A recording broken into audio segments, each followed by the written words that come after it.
You tune into the Sportscast with Brian, Craig, and Jeff. Give you all the sports news you need. We give you outspoken thoughts about all the headlines. We talk baseball, football, hockey, and more. No matter the topic, we cover it. Get ready for the show and keep it outspoken. Keep it outspoken. We keep it outspoken only on the Sportscast.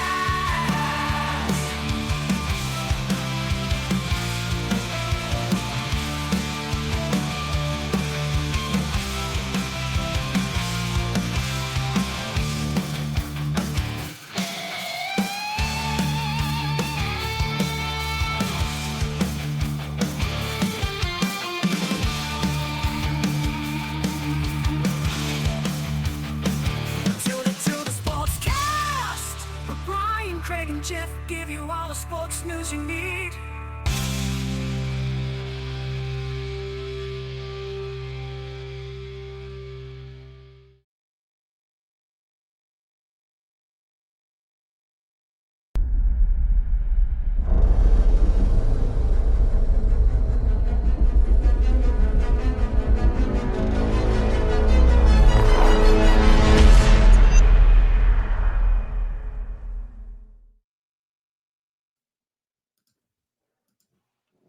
All right, guys, welcome in. Welcome in. It's the Outspoken Sportscast here, brought to you by the Outspoken Network. I butchered it again, guys. How are you guys doing? It's been a while. It's been too long. Howdy. It's been too long. It's been way too long. All right, guys. Well, obviously, we're on to talk about. We got quite a bit to talk about. You got the NFL draft that took place over this weekend. We've got the playoffs for hockey and NBA, and then baseball has started as well. So we got a lot of sports on at the same time.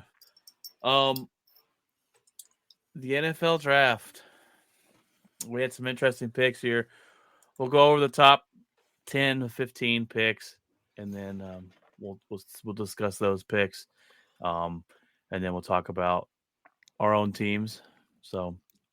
Well, everybody knew who was going number one. I don't think we really had to discuss it. I mean, no one had a different number one pick. Caleb Williams goes number one to the Chicago Bears. I don't know how you guys feel about Caleb Williams. I hope, being a Packers fan, that he is an absolute bust. I think his ability is pretty good. I just don't know if he's there, if he's going to put the work in, and the mental toughness is there for the NFL. I've kind of flip-flopped on him. I was thinking a bust, but I don't know. I think he's going to pan out well for the Chicago Bears, unfortunately. How do you guys feel about Caleb Williams? I mean, when it comes to NFL drafts and it comes to first round picks, I mean, they don't really. They're kind of, what are they batting, like a? Yeah, they're not very good like at first round picks. I mean, for what now? So I mean, it doesn't always pan out. We'll see. He kind of acted a little strange. With kind of, I think Craig and I hit on this maybe a few episodes back, but. Just the fact that he wants stock options and what is it? Ownership team. Piece of the team that he's going to be on, and just weird stuff before he even snapped the ball in the NFL. Kind of a problem. The one thing I just, does he have the ability to, the skill set? I think. I mean, obviously, yes, but does he have the mental stability to really kind of be there in the spotlight and make it to that level? I don't know. I mean, he kind of broke down at one point during the season when he was getting demolished. That's not really a great character trait. I think you want to see someone kind of just hunker down and figure it out, so it is interesting, but who are they going to go with? It would have been interesting if they didn't go with him, but it would have made things It way would've interesting. shocked the world, I think. I mean, Greg? trait wise, I mean, he can make all the throws. He can, kind of read the defenses. But the biggest jump in sports is from college football to the NFL. The speed, the power, what these guys bring to the table, they haven't seen anything like it.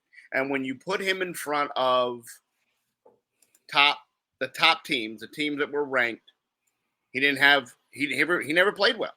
When he played a bowl game, when he played a big conference game, when he played the team that the rival team, he just didn't have the knockout numbers. My biggest red flag with him is work ethic. He's not going to be the first guy in the door, the last one out, going and meeting these receivers and taking them out and working on the side before OTAs, before training camp, learning the playbook. Is he going to put all that effort in? And I just don't think he is. And I think you're going to see a huge lag. Like, does he eventually get there? Maybe. But I don't think right away. I don't think he's gonna come out here and be like C.J. Stroud and put the team on their back and go from 2 wins to a playoff team. I don't think he does that. I've never thought he was going to do that. The guy is more about money. He's more about fame and putting my name on cereal boxes and getting the investment deals and the banking deals and the TV commercials. He's more about fame and fortune than he is about X's and O's and playing football. That's just my take on it. Maybe he'll eventually go to Dallas. Well, I'm kidding. The new Trey Lance. No, if you watch, he can make every throw. He runs out of the pocket. The competence to Mahomes, the way he throws football. I just don't know. That's a stretch. I just don't know if the other part of it's there. The hard work, the dedication, the first in, last out type mentality that you have to have when you make a jump to the NFL. So and I'll tell you who has that doesn't get talked about. He doesn't have the intangibles that like the throwing deal that he has, but JJ McCarthy has all the rest of that. Yeah. JJ McCarthy does have that, but it's the arm talent and everything else. And he can read defenses, but he makes some throws that are like, JJ, what are we doing? What did you see there? He's better at handing the football off. Well, that's been the offense I hope the guy in San Diego, I hope he's used to handing off because that's what he's going to do. Because he's got Greg Roman and Jim Harbaugh in the deal. So Derpy's back on with us. He says another draft. Can't wait to see it. For it not to matter, just so the Chiefs can win again. And anything but that, guys. Anything but that. We got to take the Chiefs out, and if they win again, I'm gonna lose my mind. Sorry, Cat. I'm over. They don't have a lot of competition in that division. I'll tell you that. Yeah. Sorry, Jeff. Taking shots. Hey, we're the only one in the division that beat them last year. So they got a new quarterback. All right, they got a new quarterback. Yeah, they do. Yeah, we are the only team in that division that beat them last year. We'll talk about that in a little bit, Jeff. Here with Bo Nix going to the Denver Broncos, but the next quarterback off the list is Jaden Daniels. Go to Washington, and I think that's a good pick for Washington. This guy can throw the ball. He moves around in the pocket. He's smart with it, though. He's not like RG3 was and getting blasted and ended his career. Jaden Daniels, I think, can turn his franchise around, and I think Washington Commanders just got better.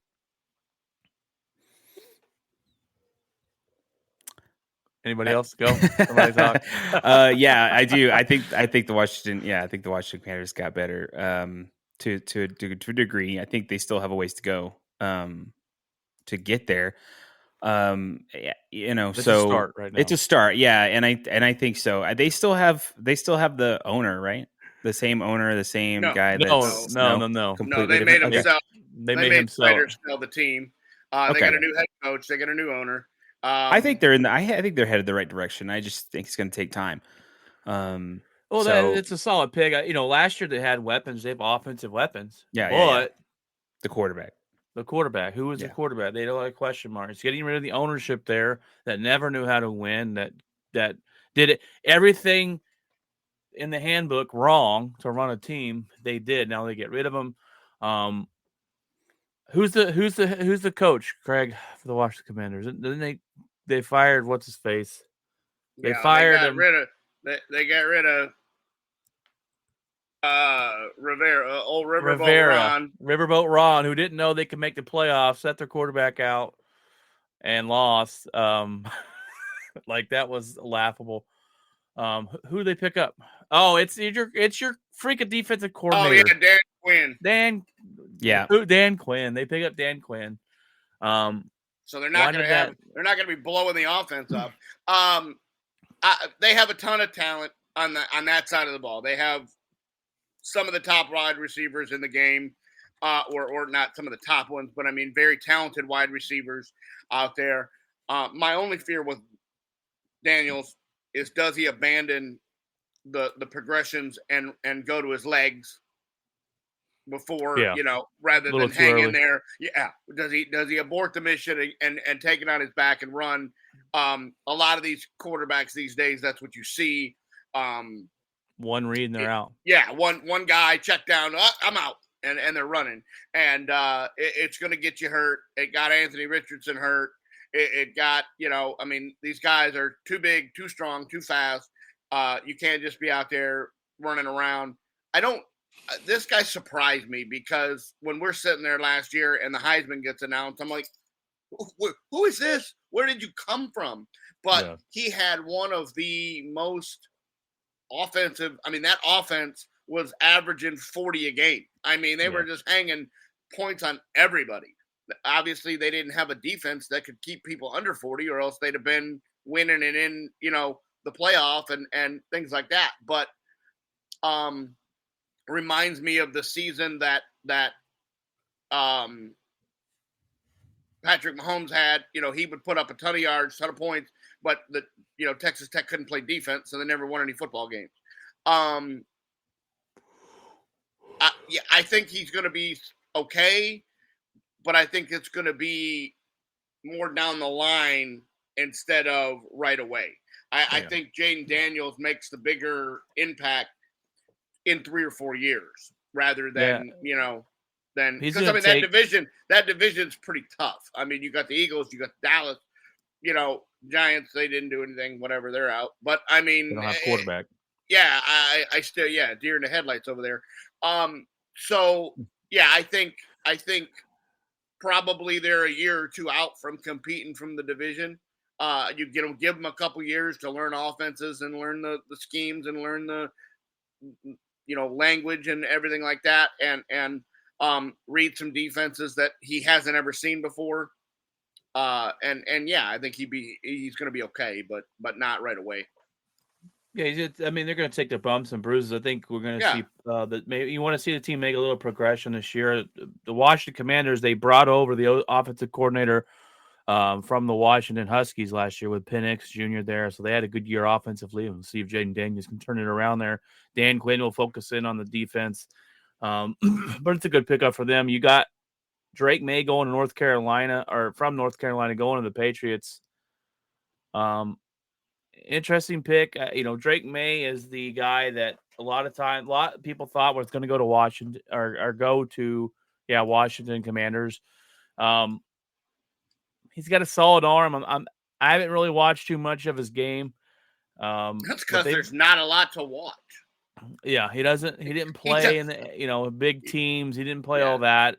He can make some good throws. He runs with his legs a little bit. He's able to move around in the pocket. My thing with going to New England is, are they going to surround him with talent? Because if I don't care who you are, if you don't have any talent, if your team's not going to put talent around you, it'd be very hard to win. And I think Drake May is going to need more talent on this team than other quarterbacks might. But he's a decent pick. I don't know. It's either franchise quarterback later in years from now. I'm not sure. I think people were talking about, it was this toss up. Is it going to be is the right choice? These other quarterbacks, Drake May. Like, I know Drake May was tied to a bunch of different teams, so it was kind of interesting to see where he was going to go. But everybody was so focused on Caleb Williams. It was like a lot of these other guys just kind of got overshadowed a little bit, and then they weren't really looked at a whole lot. I mean, they were a little bit towards the end, I think, because people realized, hey, there's other quarterbacks in this draft that are actually pretty decent. And so, I mean, we'll see what Drake May will turn into. I mean, New England is they're kind of a ways away. They kind of had to reset a lot. Now they don't have their coach. It would have been interesting to see Drake May under a Bill Belichick system and see maybe what. No, it wouldn't, because he hated him. He hated it. He eviscerated him on ESPN when they drafted him. Oh, wow. He said he doesn't have this. He throws bad shots. He takes bad reads. I mean, he eviscerated him. I mean, there's no way they pick him if Belichick's still down by the way he talked on deal.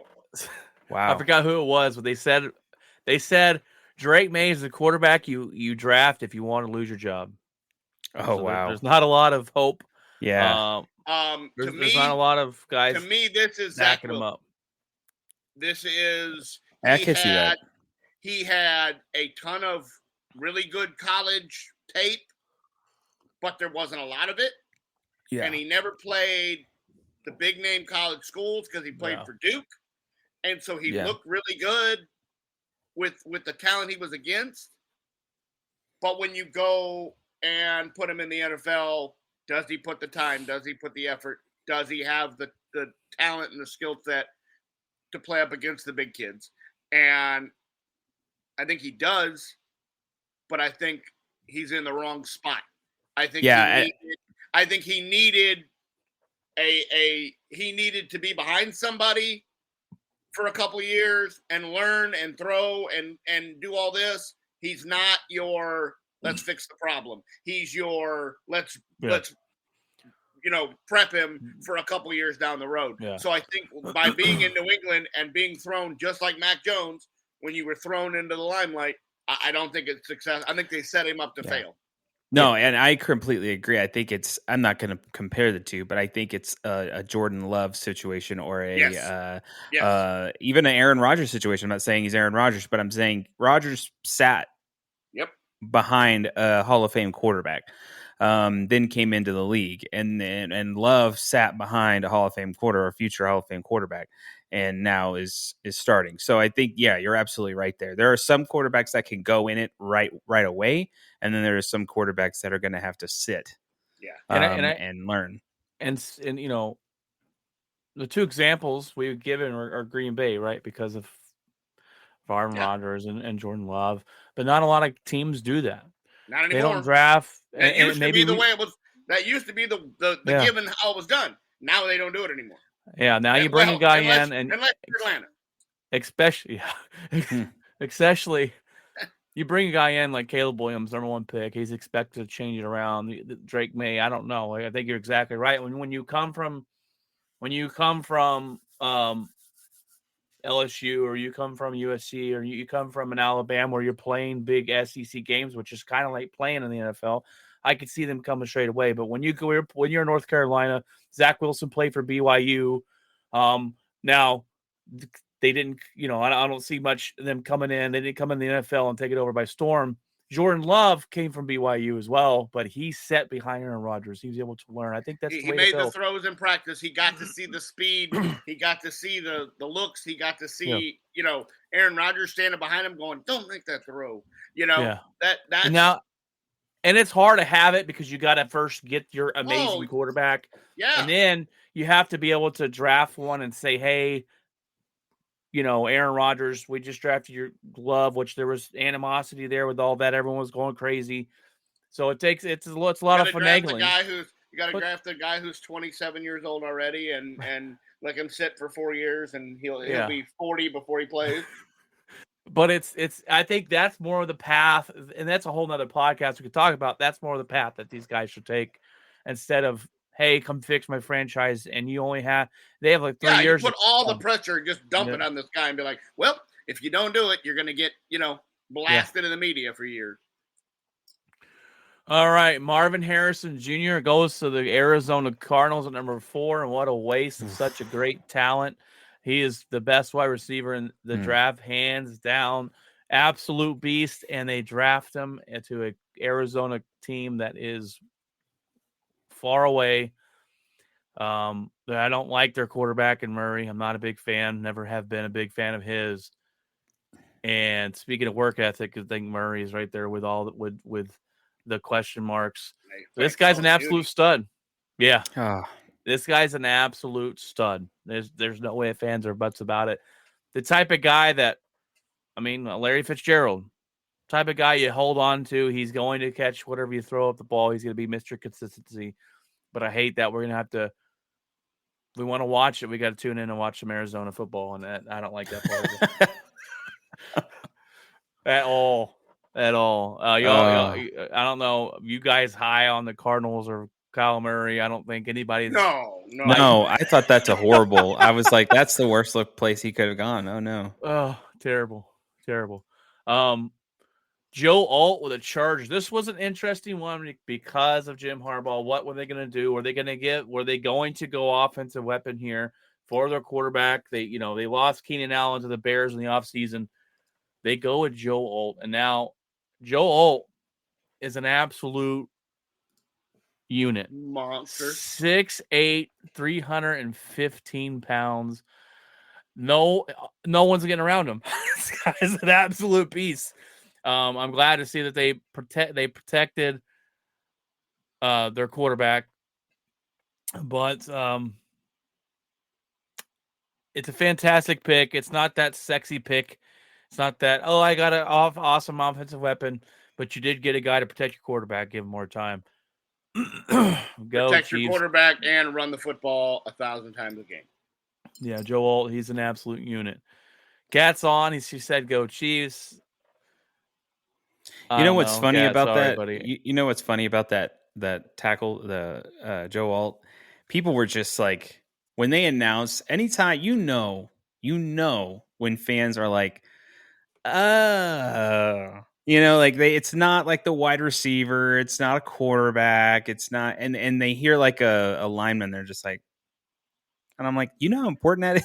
It's kind of a big deal. Yeah, but keeps your quarterback standing. It's never that sexy pick that people are like, you don't ever see those fans react that way. It's usually like they'll move to the camera to the fans, and the fans are like, they're like, I guess so. To me, and then where he was taken at number 5. Usually when you have number 5, you want a game changing offensive player or defensive player or whatever. You know what I mean? Right. To me, that says something about Joe Alt. That means he's taking the top 5. That means this guy's. But a few years ago, this used to be the thing. You look back at 4 or 5 years ago, it used to be the offensive lineman with 1 and 2, or the defensive lineman. I don't know. I think it's a solid pick. I don't think you can go wrong. I think it's a great pick. This guy's a day 1 starter, and no one's getting by. He comes right in. Yeah, absolutely. And solidifies that side of the line. Absolutely. Sorry, Kat. Every time you say that, I throw up a little bit in my mouth. Whether you go Chiefs. You call it jealousy, whatever you want. Pick number 6. Malik Neighbors, wide receiver to go into the Giants, going somewhere where they don't have a quarterback. We wondered what was going to happen. Were they going to take a quarterback, or are they going to reach on a JJ McCarthy, or were they going to reach on a Bo Nix here? Where were they going to go with quarterback? It? And they have nothing. Their quarterback is terrible. Malik Neighbors, not on the the Daniel Oh, Jones no. train. Gosh, I That would was rather have sarcasm. That was I was like, what? Giants Did I fans miss- aren't even did I on miss the. something? Did I miss Jeff what- jumping on the what- Danny what if- Dimes train? Like, what? yeah, Danny Dimes. the Oh, invisible sniper train. Yeah. I don't even know if Giants fans are on the Danny Dimes Fucking train. eyes wide open like a deer in the headlights. This guy is a great talent. There's no argument there. It's just another wide receiver to a team that doesn't have a great quarterback, and he's even worse off than Harrison Jr. over there in Arizona. So, yeah, not excited. Not excited for that pick. Maybe the Giants fans are, but until they figure out the quarterback situation, then you didn't really get better with that first round pick. Tennessee gets a J.C. Latham, an offensive tackle in Alabama. Solid pick here. He's going to protect. It's not that sexy pick, but he's going to protect your quarterback.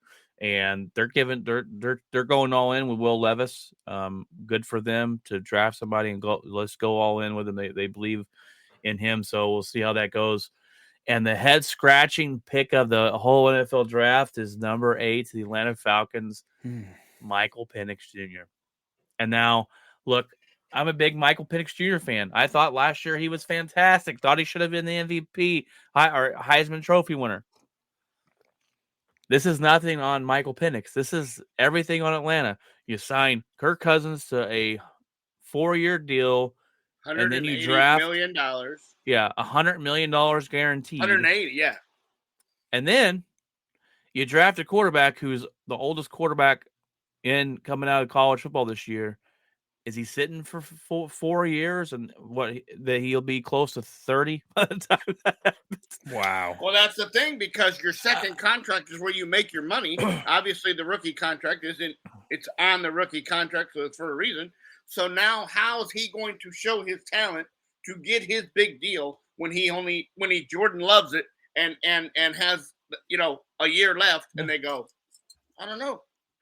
You better hope that that your quarterback Cousins rips his other Achilles and puts you on the field. Well, and that's what this is. That's what it has to be. It's just an absolute emergency plan to still have something behind him when they think that it's just a fallback plan. That's what it has to be. There's no other explanation as to make a guy sit. I think Kirk Cousins' contract now is a 2-year deal. It's a 2-year deal now. I don't think. I guess with $100 million guaranteed, I guess there's a loophole to get out of it. That doesn't they pay him. Put you in that's salary basically cap. 50 and 50, and then see you later, Kirk. And basically doesn't put you in salary cap nightmare. But I'd have to go look how it's structured. Is it front loaded? Is it back loaded? If they got it back loaded, there's no way to, unless they move the money to a signing bonus and pay it out. If they can figure out how to keep this guy healthy, then they got a great quarterback. Because if you go back 2018, ACL grade tear, grade 3 tear. Yeah. Then you go down 2 years, 2020, ACL tear, grade 3, or not grade 3, 2019, 1 year later, shoulder clavicle fracture. Yeah. Okay. Then 2020, again, ACL tear, grade 3.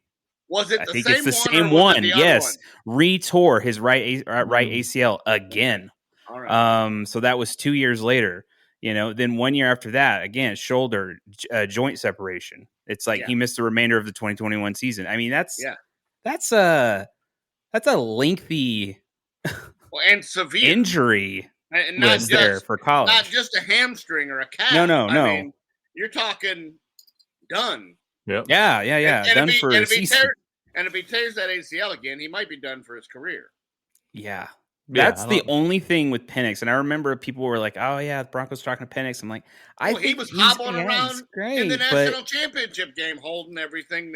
I was like, get him out of the game. You can't win. Like, just get him out. Like, I was like, I don't know. I mean, that's so crazy.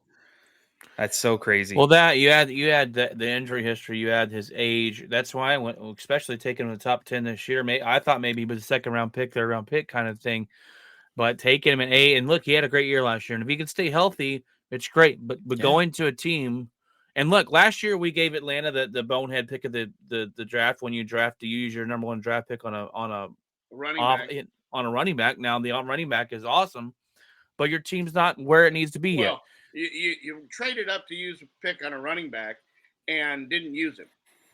Yeah, then you didn't use him. That's a genius move. I think this year, I think, look, and Kirk Cousins was the best pickup, in my opinion, of the free agency. Kirk Cousins is very highly underrated. I think the Atlanta Falcons are going to get better. He just doesn't play on prime time. This, when you could have gone out and got a defensive player, which the team does need defense, it just boggles my mind. How's their O-line? They could have gotten O-lineman. No, they're pretty solid that way. But they could have gone any other route. And that thing, the problem is go get a receiver. Right. I mean, the other problem too is Penix Jr. Look at his age. Look at the injury history and the age already. Yeah. That is such a red flag.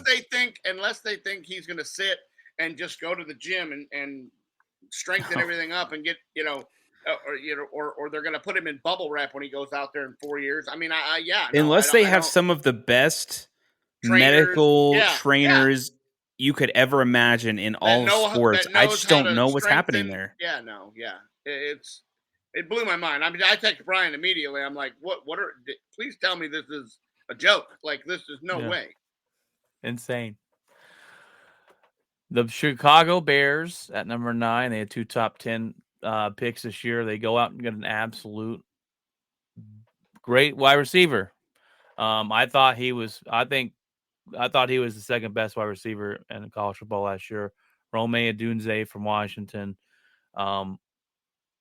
Great wide receiver. You add that with Caleb Williams if he pans out, with him and DJ Moore and Keenan Allen.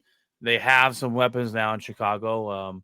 And the last team that had 2 top 10 picks was last year, and they turned the franchise around in Houston, with Stroud and their defensive with Anderson. So we'll see. That's going to be that for Chicago. They're hoping it is, but Rome Odunze is an absolute stud of a wide receiver. Good luck, Green Bay. Yeah, good luck, Green Bay. The Minnesota Vikings give their left arm to move up to number 10 here, and they draft JJ McCarthy. Now, Craig, you being a Michigan fan, tell us about JJ McCarthy before I piss all over it, because I don't think he's going to pan out. I don't think he's going to pan out at all. But go ahead. JJ will be the leader that will make everybody run through the wall. He will make all the throws underneath. The guy you're going to want to watch this year, if anybody plays fantasy football, is TJ Hawkinson, because he loves throwing the ball to a tight end, and he has a stud one over there to do it to. The drawback on JJ is the deep ball. He doesn't exactly throw that well, and Justin Jefferson is like, yeah, that's great, thanks. I can't do any of that. He got better his senior year. They said there was a possible shoulder injury. That's why he wasn't able to throw the deep ball. He kind of threw it better the last year. You saw in the playoff that he made a couple really good deep throws. Do you think he better starts be wide day one? open? Huh? Do you think he starts day one of this season? I think he starts day one over Sam Darnold. I mean, Sam Darnold's a career journeyman. I think that's the plan but I don't know. I mean, maybe they're going to do the sit and learn thing, and they take their licks and let Darnold be the quarterback. And I mean, I think that would be best for JJ, is to wait a year. But I just don't think Sam Darnold's the guy to learn under. I mean, he's not a Hall of Fame. I'm going to teach you everything you need to know. This guy, Sam Darnold's made his career holding a clipboard and making a ton of money at it, and he's been really good at it. But I think the speed of the game, like I said before, I think the speed of the game is going to get JJ because he made some throws in Michigan that, if you remember the game against Alabama, the first throw of the game, he throws it and the guy picks it off, and I'm going, JJ, what are you doing? Luckily, the guy's foot was out of bounds and we got the ball back. But, yeah, JJ is the nicest kid you ever want to meet. His mental side, his mental game is light years above everybody. He's going to sit at the end zone and he's going to meditate before every game with his shoes sitting on the goal line and his headphones on and deal. And he'll get you through any situation. He knows how to check down. He knows how to read. But there's just the arm talent. He's not top tier arm talent. He's mid-grade arm talent. And you could get, and honestly, like I look at it like you can get away with that. Yes, you can at some point, because if you know that, if you're not the guy that says I can make that throw and continue to try to make that throw, if you're not Tony Romo and go I can make that throw and I'm going to make it, then yes, you can get away with that. Not to compare them down the field. Yeah, not to compare them. I'll give you a quarterback that couldn't make that throw downfield constantly, and he was a Hall of Famer, Peyton Manning. Like that dude could not make long darts downfield. Right? Yeah. So with what his strength was his mind. Yep. What his strength was reading defenses and setting up audibles and knowing how to attack a defense before they even came at him. JJ McCarthy will be the first one in the door and the last one out. You're going to hear about him going and taking the guys to the beach and throwing routes and he'll be at Justin Jefferson's house in the backyard throwing footballs, and that's what you'll hear. Get worried, Brian. They're coming. Yeah. All right. Your division's about to. You're going to be last. Come on. This was the biggest reach in this draft.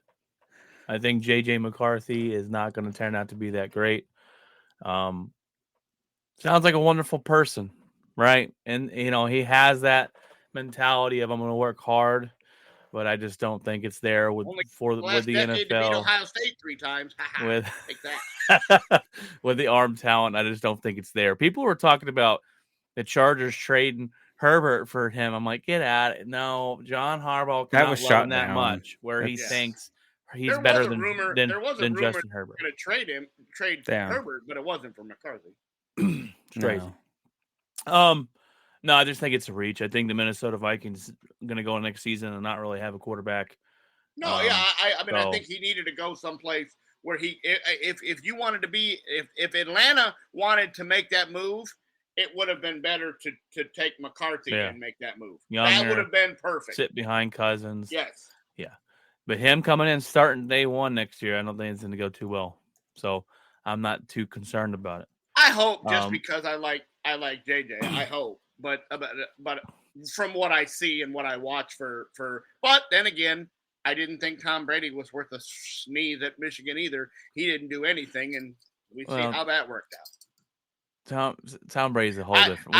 I cussed Tom Brady's name more times on Saturday afternoon than you can ever imagine. Yeah. All right. Well, we're gonna jump. That's why I don't like him, right?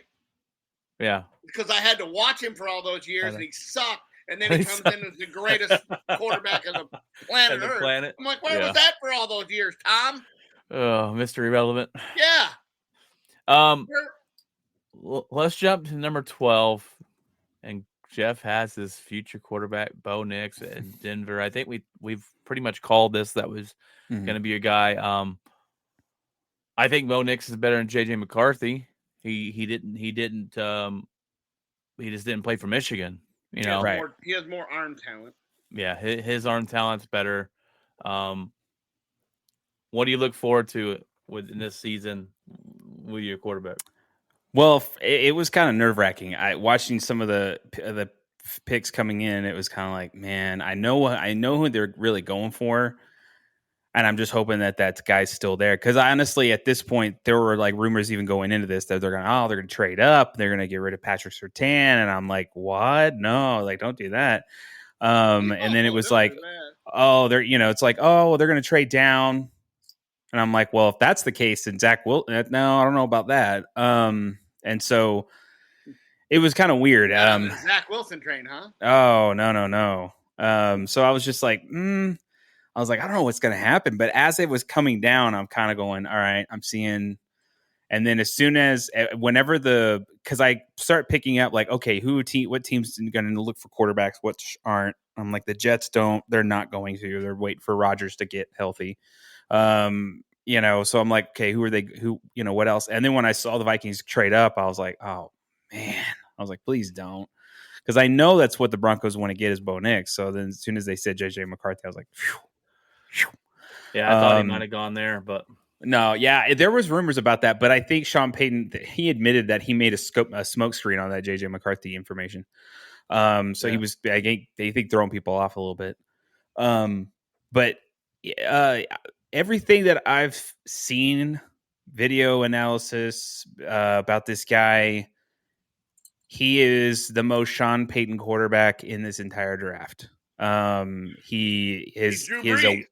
His awareness, like I've seen film breaking down where his vision, his awareness, his smarts of taking a look at defenses, throwing them off, which is pretty mind-boggling to me when you start to see some of those plays where you're like, he threw that defense off. They didn't even realize it.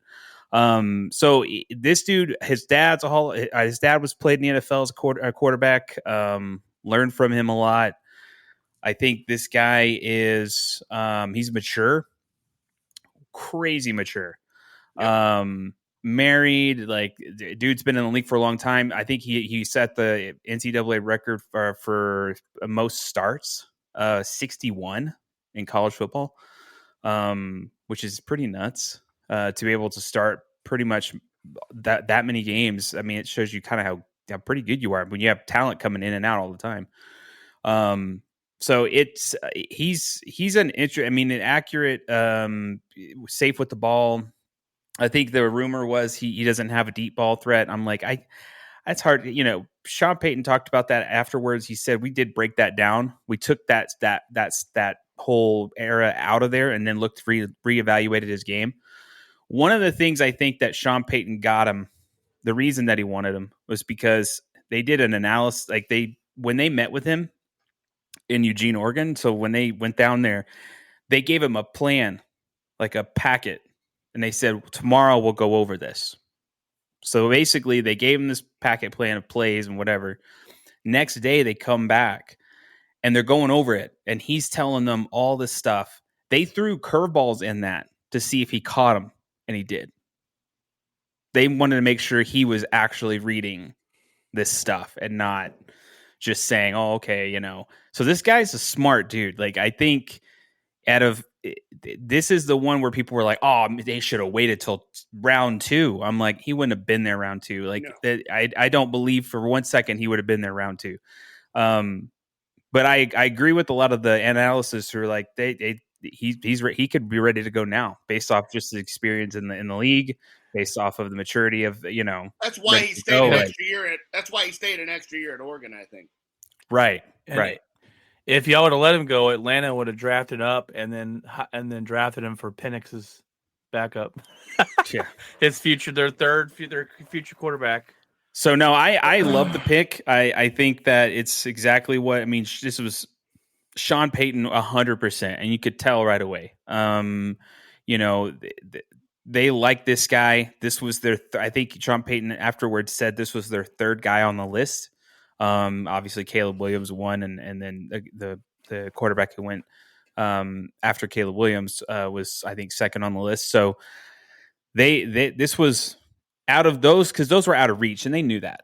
But in terms of quarterbacks that they wanted, that they desperately really wanted, based off of the way Sean Payton runs to run the offense, based off of the way that this guy's style is already, and the way he played in the game in college, this was their third dude that they realistically had a shot at trying to grab. So I think this was an awesome pick. I love it. I like the guy. A lot of the fans are ready to watch this guy play. So, yeah, I'm interested to see him play too. He went from Auburn, who played decent there, but you saw him grow up when he went to Oregon. Saw him play better, and he finally got that think you finally got your future quarterback and see what Sean Payton can mold him into. So I think a blank canvas is perfect for a coach like Sean Payton for a quarterback. You know, Russell Wilson wasn't his guy. These are completely different quarterbacks too in terms of style. You look at Russell Wilson, you look at Bo Nix, they're completely night and day different. They even broke down. There was a YouTube video guy broke down the almost exact play Russell Wilson ran and Bo Nix, a few of them, and they ran them completely different. Russell held on to the ball too long. Bo Nix gets the ball out fast, super quick. So I mean, he's that's why I think Sean Payton likes him a lot too, because it's like bam, bam, and you have a quarterback that can get rid of the ball quick. Guess what? It's in a similar like how Aaron Rodgers did. Aaron Rodgers got the ball out super fast all the time. And you just couldn't. And then there was a guy that eventually we draft. It's later on in the draft, but he was a edge rusher and really good guy. And they were like, you went up against. He go, what was the toughest thing to do? Go up against Bo Nix. He's like, he gets the ball out too fast. Can't get him. So I'm like, geez. It's like that's awesome. all right, guys, well, that's your top 10 picks, and 12 here. Let's go through our individual teams. Craig, you want to tell us how you think the Dallas Cowboys did, and kind of maybe a couple picks of theirs that you like, didn't like. I mean, I like the first round pick, the tackle, but I think he's kind of a project. He's kind of like Tyler Smith was. I don't know if he can come in and play right away. I mean, he's going to because they don't have anybody. But I don't know if he succeeds right away or he has the skill set. He just doesn't have the I think he needs some molding and everything like that. The pick I like the most is the linebacker from Notre Dame. That guy flies around the field and makes tackles and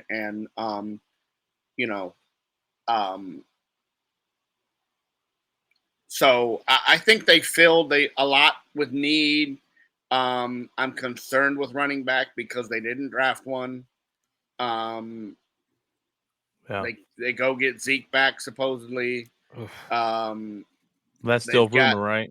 No, I mean it's almost a done deal now. I mean, from what I read last night, is they're just kind of hammering out the money but I mean it's basically he's back in the building. I would say by Monday or Tuesday it'll be completely official. But I feel bad because of how they're putting everything on the shoulders of Prescott and not giving him a whole lot around him, and yet he'll get blamed for it. And so we'll see. I mean, new coaching staff on the defensive side of the football. They've lost a lot of people. They've lost a lot of talent. It'll be interesting to see. They did draft another cornerback. Don't really know about him because he was so late in the deal. From Wake Forest, Kalen Carson. Yeah. So we'll see. I mean, they drafted a wide receiver. And NFL.com gave you an A-. So they thought you did pretty good. We got an A- too. Did you? Yeah. Okay. I was going to ask you that. There was no way I would have said B-. You can go to any site and kind of find different things. I found a site that gave Green Bay a C. This site, NFL.com, gave them a B. I have Broncos on a B-. Yeah, Pro Football Focus, I think, gave us an A-. So.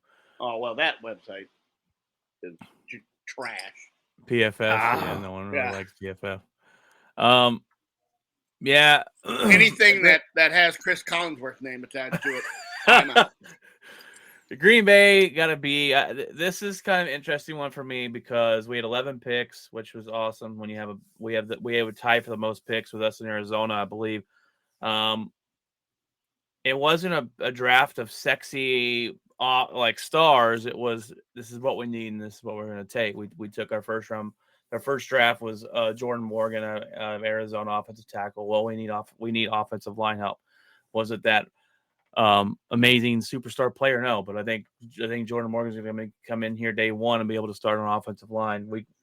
I think my favorite pick is the Texas A&M linebacker. He was graded to be the highest linebacker in the draft week, and Edgerrin Cooper. So he also is really good at rushing the quarterback. So I like that. He's versatile. We can move him around. Then we get a running back a little bit later from USC. He's a hard runner. So he's a guy that can catch the ball in the backfield, kind of replace Aaron Jones. So we'll see how we do. I like it. I do like Brian Gutekunst. Some Packer fans hate our general manager, but he's been solid. Last year he hit on 1 billion picks. Look how young our team is. We're the youngest teams in the league, the guys that are producing. So I trust him full-heartedly.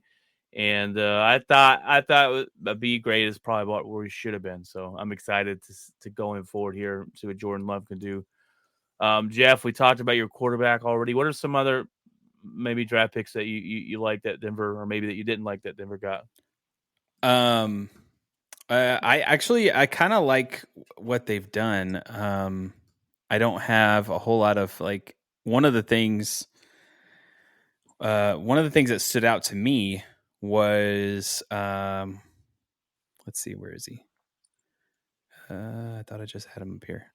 No, Troy Franklin, wide receiver out of Oregon. So that was kind of cool because I was like, okay, that's interesting. He was actually ranked. He was supposed to be. They had him that as he would not even fall that far.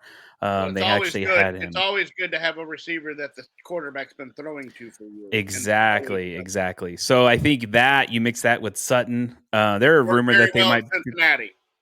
Yeah, you might.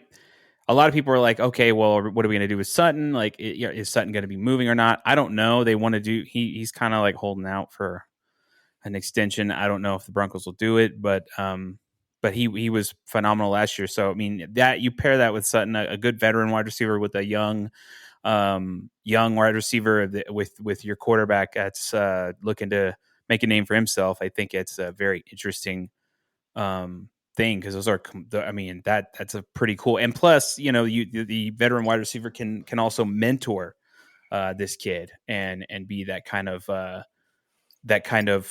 bridge to the NFL in some way, shape, or form. The other guy that really, really, really stood out to me, and he got a lot of flack because he ran the worst 40 yard dash in like draft history. But I think it's Audric Estime or something. I can't remember if I pronounced that first name right, but Estime. This dude is a running back for Notre Dame. He's like 5'11", 221. This dude is like, he's like a tank. He's like a bowling ball, dude. They say a bowling ball. My goodness. So I looked back at some of his stuff because I had never heard of this guy before, and I'm like, what is this? So I look and I'm like, gosh, he's huge. So what I think is goal line stances. This guy's built for that. Like, just bowling ball through people. Like, oh man, just bowling ball through people, dude. Like, that is a perfect thing to pair up with the running backs we have now. So I like that because that was kind of under the radar. There's a few undrafted players that we did grab to kind of help solidify some stuff. But the two that stood out to me was that running back and then the wide receiver from Oregon, because you can tell kind of it was an offense heavy. I mean, we had some defensive players, but they were really focused on offense to get the ball rolling. This whole draft was offensive heavy. They said there wasn't a whole lot of defensive standouts that were flying off the board. So I think it leaned offensive heavy. And I don't think a defensive player was taken until 15 or 16 or something like that. Yeah, so I think so. It was all offense. So, all right, well, that's the NFL draft. We'll cover the top 10 picks. We talked about our teams. let's head into a little NBA action here as they're in the playoffs. Boston Celtics lead Miami Heat 2-1. I think they'll probably win out the rest of the series. Heat took game 2 by Boston is the favorite to win in the East, and I think they probably will. You got the Knicks and the 76ers, and this one's kind of interesting because the Knicks have been really good this season. The 76ers have been banged up. They missed Joel Embiid a lot this season, and without him, they don't have a shot of winning. The New York Knicks are up 2-1. We'll see if They're playing right now. Yeah, they're playing right now. We'll see if Joel Embiid can stay healthy because without him, the 76ers are a completely different team. And Jalen Brunson is just absolute beast over there in New York. Yeah. He turned it around over there, so that's good for him. He wasn't that great in Dallas, but sometimes it takes leaving and finding your own thing over there. He's the number one guy. He's the guy over there now. Right. He doesn't have to be in the shadows of Luka, and some guys just need to be the guy, need to be the ball. You got the Pacers lead the Milwaukee Bucks 2-1. Giannis has been injured. He's missed all 3 games. He's missed all 3 games, and without him, they're a completely different team. And one thing that's been surprising with them is they didn't have that Damian Lillard. They added Damian Lillard in the offseason. I was like, oh, this is going to be awesome. They haven't meshed well together. They talk about it all the time. Him and Giannis haven't found a rhythm together. They're still third in the East, but they could definitely lose the series if Giannis isn't going to be healthy to play. And the Pacers are very talented. They got a good head coach. I think the Pacers probably pull the upset there, especially if Giannis is out. Orlando Magic and the Cleveland Cavaliers are tied at 2-2. Where did the Magic come from? The 5th seed in the East. Didn't really see them coming up even in the East. Who do you guys got in the Eastern Conference? If you had to say so now, who do you think is going to be I think in a championship? I think Boston just has too much talent. Porzingis has found his rhythm there. Yeah, he's been healthy. Yeah, they do have a lot of talent. I go with Boston as well. Yeah, I think it's pretty self-explanatory there, especially on that side. I think the Heat could give them a good matchup, but they're missing Butler, so that's a big miss. I think the best team that has a chance to beat them is a healthy 76ers, but I just don't think. Yeah, I mean, that would be the. Well, Pacers too. So Pacers are an interesting team. I was watching some of them the other day, and I was like, "Gosh, that's crazy." They're playing kind of like, I don't know. That's an interesting team. They're taking the on the attitude of their head coach, the gritty, never stop. On the final whistle. That's it. That's smart. That's the head coach coming through and Rick Carlisle coming through and coming out in the team is what that is. Yeah, and they've got some talent. They've fit some good pieces there too. Yeah, they've always had some talent. They're a nitty gritty team. The guy putting it together and using it right. Rick Carlisle's still a really good coach. That's crazy. Oh, absolutely. I mean, my goodness. Western Conference, you've got Oklahoma looking to the Oklahoma number one seed, Oklahoma Thunder. Pulling it off. They're up 3-0 on the Pelicans. The Pelicans, they're an interesting team too. Zion Williams, when he plays, they're a lot better.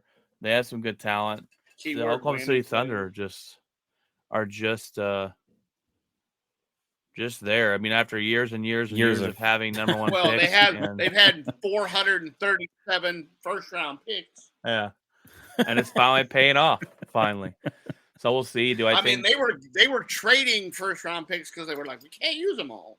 We don't have – we have too many. Here you go. We have too many. Here, you take a couple. Do I think they go to the championship? No. But it's No, good. It's good to see. Utah is going to be the one to beat over in the West. I mean, maybe Dallas. Denver, you mean? Oh yeah, Denver. Sorry. He said Utah. I'm like, wait, what? The Jazz. Yeah. Yeah. Yeah, Definitely. Denver over. Yeah. Yeah, it's Jokic. Who's and, stopping? Who's stopping him? It's Yeah, I just And watched Murray. I mean, highlight package. you know, Highlight package on him last night. He's just throwing the ball over his shoulder, and he's like, "Oh, got it." Yeah. And then the point guard just throwing up prayers, and they're being answered. I was hoping they'd sweep LeBron James last night and he can go cry himself to sleep. That didn't happen, but they're definitely going to win the series. They're up 3-1. Yeah. you never know. They could pull a Mavericks. They're the best team. No, not LeBron James.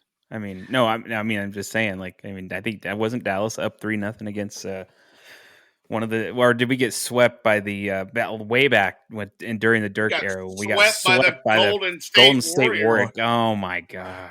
by the before they were the Splash Bros. Ugh.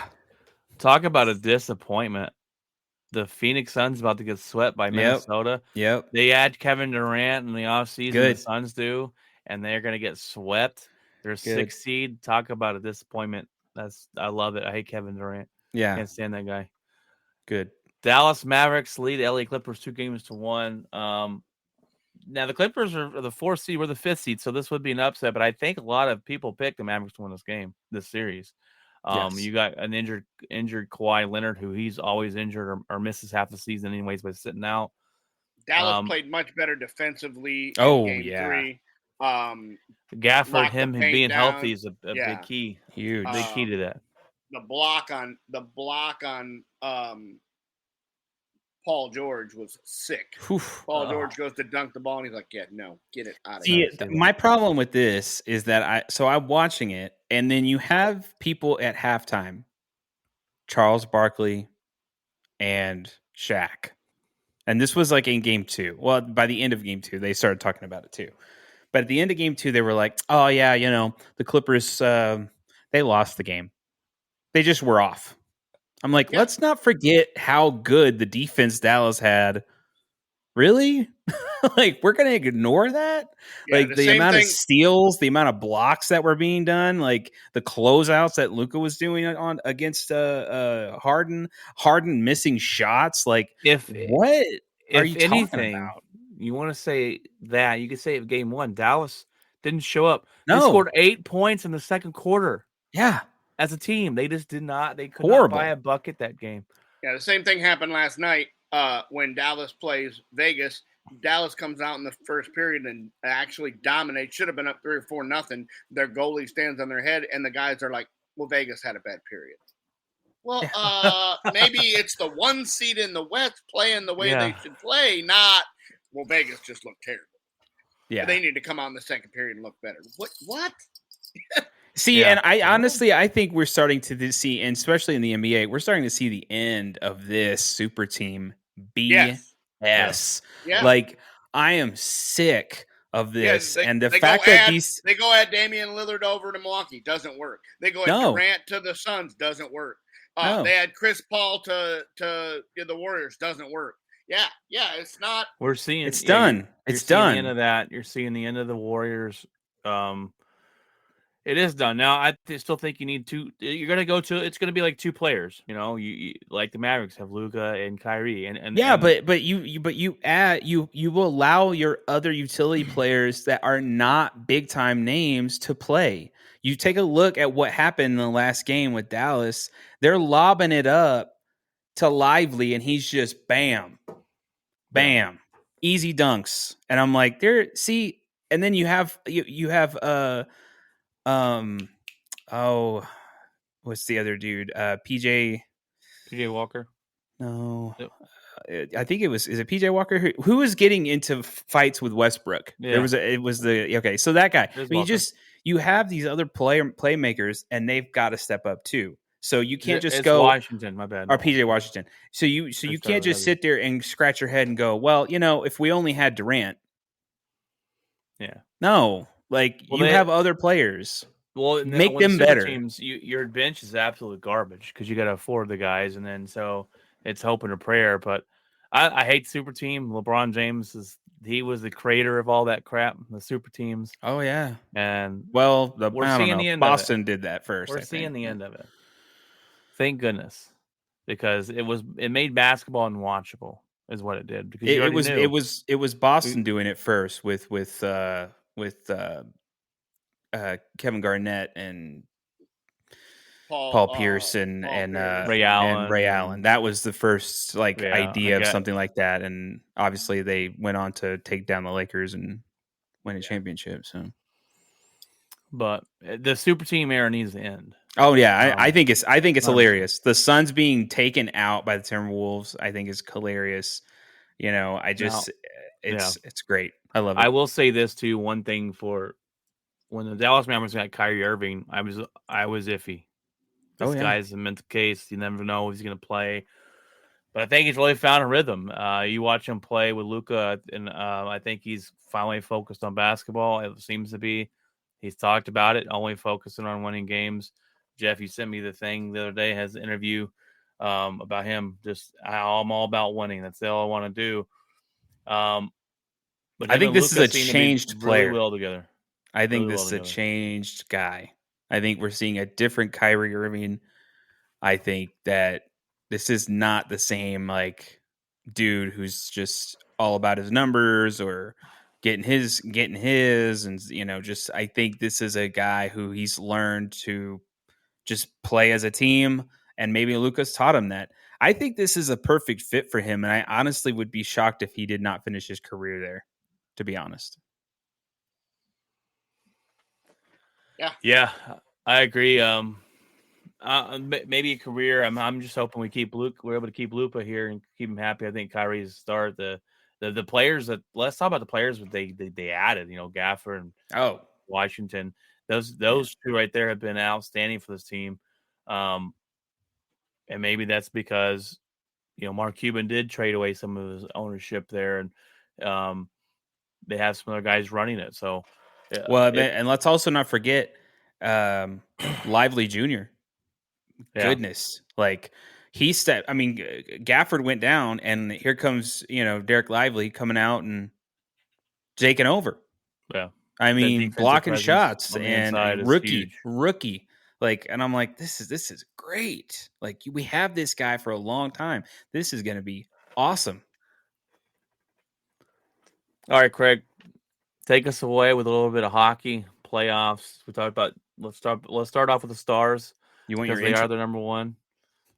Well, I mean, going so well for them, but game 1 and 2. I mean, 1 goal games. But Vegas is a kind of a kryptonite matchup. Dallas is the team that wants to get out and run. They're very fast paced.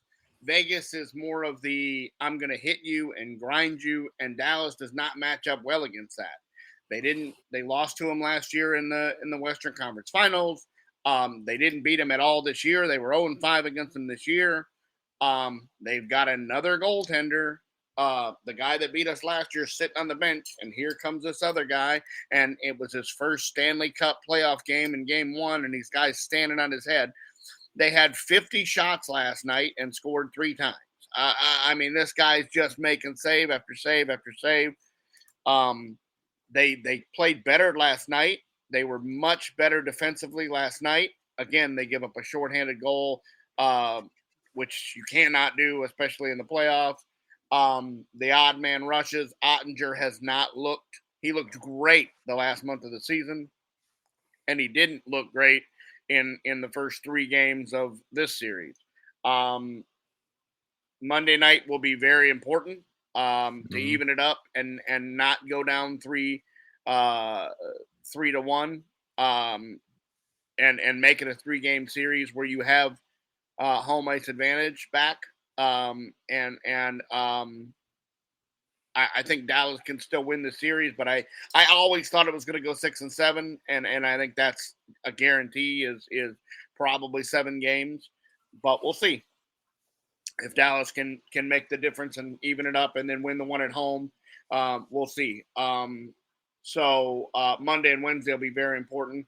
for Dallas. Like I said, they just don't match up well against them. Even last night when they dominated for a period and a half,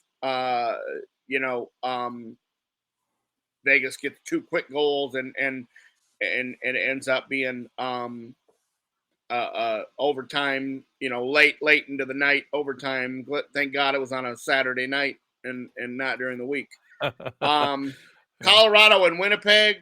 Winnipeg dominates them all year, and Colorado is up 2-1. They scored 5 goals in the third period the other day. Absolutely just smoking Winnipeg's goalie. Vancouver's up 2-1 on Nashville. That's going to be a absolute down to the wire. I think all these series go deep. I don't think you're going to have like the Eastern Conference. The Eastern Conference is going to be everybody's going to be advanced, almost immediately and deal. Edmonton and the Kings. Edmonton's up 2-1. I think Edmonton probably is your clear cut in the West of round one. Like they're going to probably advance faster than anybody. Over in the East, it's just a bunch of total domination by your top seeds. Florida's up 3-1 on Tampa Bay. That goalie is just ridiculous. Boston's up 3-1 on Toronto. I don't think Toronto wins another game. The Rangers are up 3-0 on the Capitals. I don't think the Capitals win a game. And Carolina's up 3-1 on the Islanders. So I think all your top seeds completely advance in the East. I think the Rangers are probably the Rangers or Florida to come back to the Cup with that Bobovsky. I mean, that goalie is just ridiculous. He made a save the other night. He's completely to the right, and they go and they put the puck behind him, and he just dives across the crease and sticks it out. And I mean, it's one of the greatest saves you'll ever see.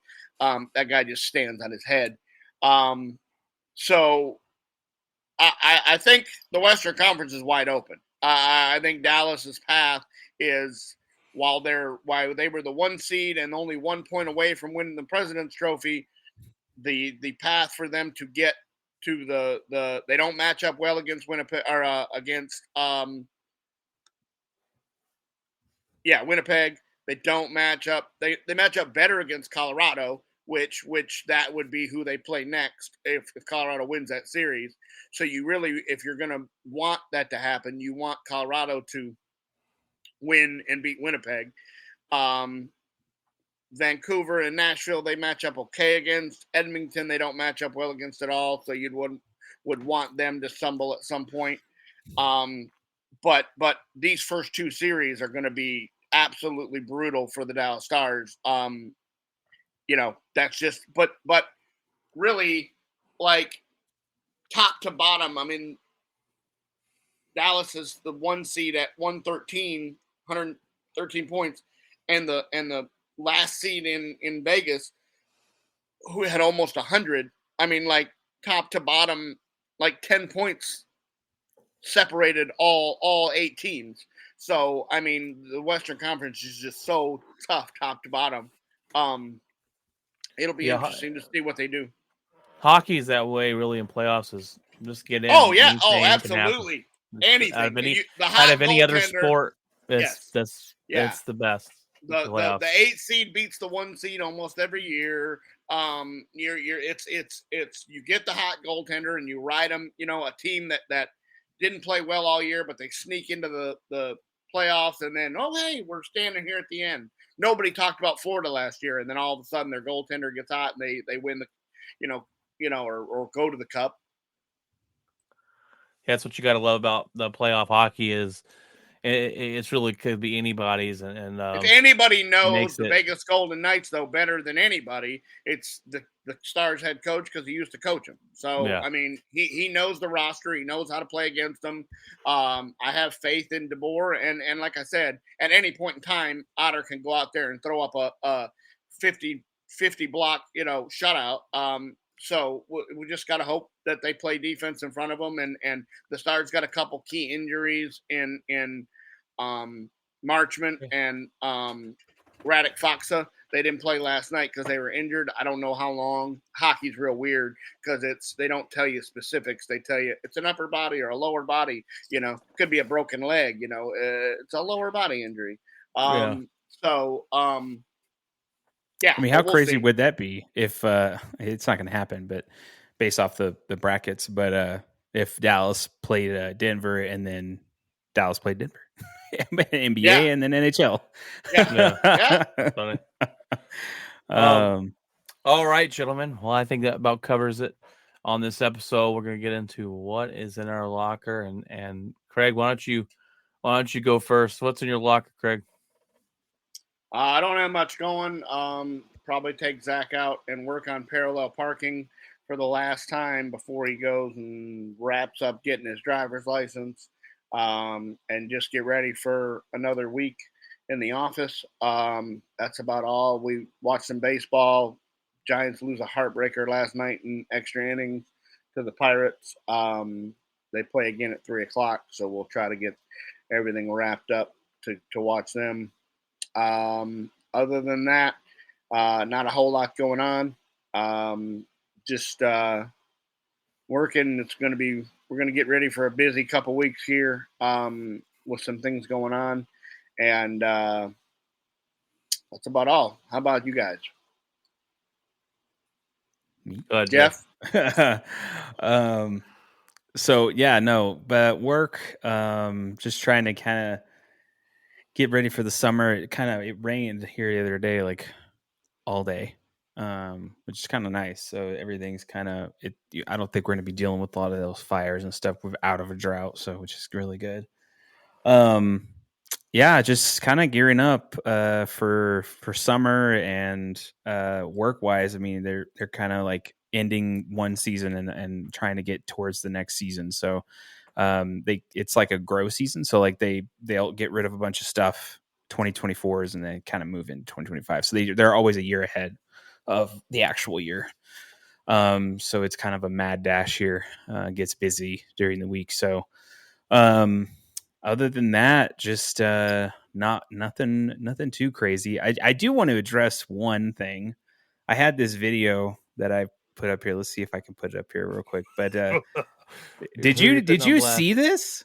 Did you see this? All right, let me let's see if it does it correctly or not. Humanity that has amassed right here in the home of the Detroit Lions, the most Honolulu blue you will see in one spot west of the state of Hawaii. Oh my goodness. Are the fans all ready for the draft tonight? And that was wild. Insane, dude. That was insane. That's the one thing in the draft where I was like, my gosh, that's a lot of people. They said there were 150,000 fans 2 hours before it started, just sitting out there. Jeez. That's wild. And now I think, is it next year it's going to Lambeau Field, baby. And Brian's going. That's going to be cool. Yeah, Craig, pencil me out for vacation. Yeah. Woo, let's go. All right, Brian, what's in your locker, bud? All right. Well, I got a couple things. So I started. Me and Caleb actually did the other podcast. I started a new podcast called the Dad Bod Podcast. So I'm looking forward to that. We'll put the episode out next month.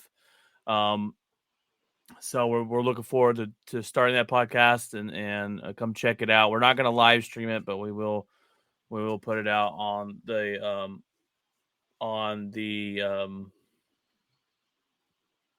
podcast services and podcast services and go from there. So looking forward to that, getting that going. It's just a podcast where we could talk about other things other than sports. We'll talk about just life, being fathers, husbands, whatever. We'll talk about. I'll have my other buddies on too and interview them. If they want to talk about their business that they run or whatever. Just a different kind of podcast. I was actually able to go on a podcast about 3 weeks ago now. It's this lady. She has a podcast called The Blind Impact, and basically she interviews people and tells her story. My buddy Alex was on it and kind of introduced me to it, and I love the idea of telling stories. So I was able to go on and tell my story to her. And if you want to go listen to that, look up The Blind Impact, and it's called A Daphne Day is what it's titled. If you want to listen to that, this month is going to be extremely busy for me. We got the kids into school stuff, they do the graduation stuff, for elementary, and Darla's going to middle school. We're getting ready for all that. My brother-in-law's graduating. We're making a trip for that. I got my niece is graduating in college. We're got a trip for that. This month is just we got Mother's Day. I'm going to a Ranger game for that. I'm going to Chicago musical that my wife wanted to go to for Mother's Day. So this month is extremely, extremely busy for me. So, and then on top of that, you got work and everything tied into it. But other than that, it'll be an extremely busy month. Hope your guys' month isn't so crazy as hectic as mine's going to be. So, do you want to include that podcast in the description, like in the kind of like in the show note, how we can put like stuff in the show stuff so that people can find it? Maybe. The one you went on, I mean. You could do that and the dad bod one as well, in case anybody is curious as to where to find those or anything. We'll put a link in there, and then you can find it too. With the dad bod podcast, my buddy Caleb, he's in the military, so we have to put a disclaimer out on that. His views are not the military's views and all that crap. I was like, oh, that's weird, but I get it. But yeah, we're hoping that takes off too, and go from there. We definitely need to get back into the sportscasting on a regular basis, and but that's what's in my locker. So it's gonna be a busy month for me. So, but all right, guys, that's gonna wrap it up. Hope you like this episode of the NFL Draft. God bless, and remember, keep it outspoken.